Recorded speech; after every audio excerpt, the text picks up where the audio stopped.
可以调整顺序，左半边按住上下调。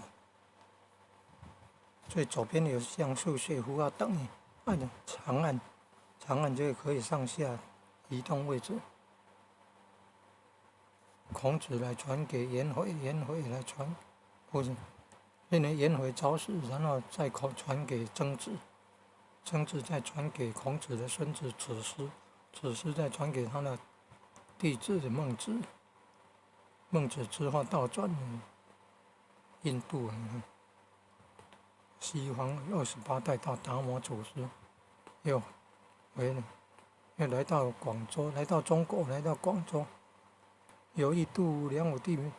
无意却度了神光，会客而主。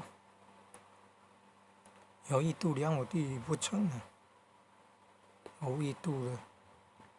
神光，就是二主会客主神。